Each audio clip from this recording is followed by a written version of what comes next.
जी मंत्री जी, आज विकसित भारत संकल्प यात्रा का आज यहाँ पे कार्यक्रम किया गया है। किन किन योजनाओं से यहाँ के ग्रामीण क्षेत्रों पहली बात की आज़ादी की लड़ाई में बलिया के वीर शहीदों का सबसे बड़ा योगदान था।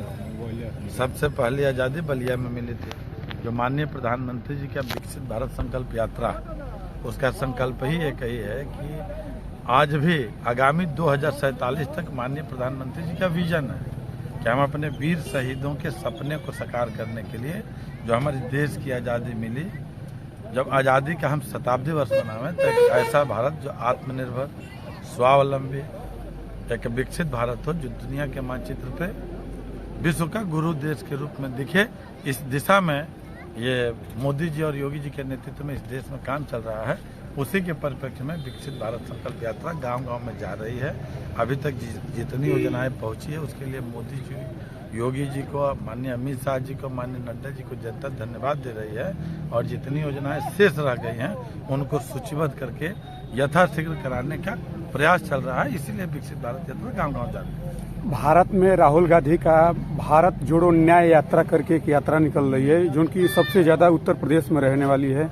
इस यात्रा को आप कैसे देखते हैं? और अखिलेश यादव कल बलिया आए थे, उनका साफ तौर पर कहना था कि इस यात्रा से पहले सीट बंटवारे का वो तय हो जाए, उसके बाद उस यात्रा में अखिलेश यादव या समाजवादी पार्टी शामिल होगी। अभी से इस तरह की बयानबाजी इंडिया गठबंधन में आप कैसे देखते हैं और क्या कहना चाहिए? देखिए, चाहे राहुल जी हो चाहे अखिलेश जी, इन लोगों को सिर्फ यात्रा करना है और इनको स्लोगन देना है। राहुल जी के नाना जब इस देश के प्रधानमंत्री थे नेहरू जी, तो उन्होंने कहा कि रोटी कपड़ा और मकान, ये नारा दिया। उनकी दादी जब देश की प्रधानमंत्री थी तो उन्होंने कहा कि गरीबी हटाओ देश को बचाओ। राजीव गांधी जी और राहुल जी हैं तो बेरोजगारी हटाओ देश बचाओ का नारा दे रहे हैं। एक परिवार के लोगों ने इस देश पर 45 साल तक राज किया और कांग्रेस पार्टी उसके सहयोगी दलों ने 55 से 60 साल तक राज किया।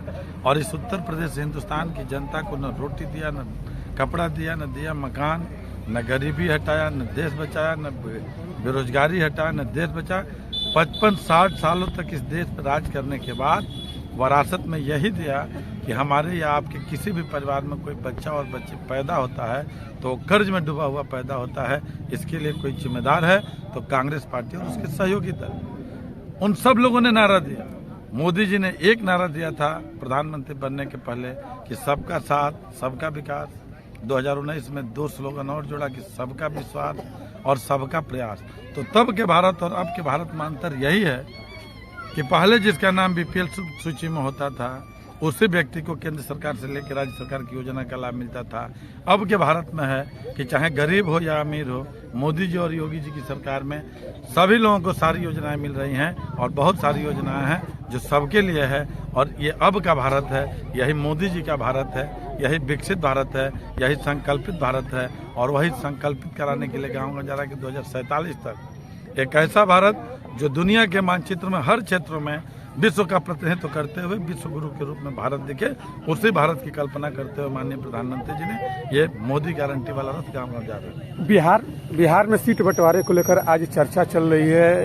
कितने में जेडीयू और कांग्रेस कितने सीटों पर लड़ेगी? चाहे बिहार हो, चाहे यूपीए का इनका गठबंधन हो, चाहे एनडी अलायंस गठबंधन, जितने दल के नेता हैं सबके मन में अपेक्षा ये है कि हम देश के प्रधानमंत्री बने। तो आज 28 दल हैं तो उस गठबंधन में 28 प्रधानमंत्री के दावेदार हैं। तब मामला सीट के बंटवारे पे आएगा और तब उनका मामला आएगा कि मोदी को हटाओ, देश की जनता का लगाव मोदी के साथ है, देश के गरीब मोदी के साथ है, देश के किसान मोदी के साथ है, देश के नौजवान मोदी के साथ है, देश की माताएं बहनें सबकी दुआ मोदी के साथ है।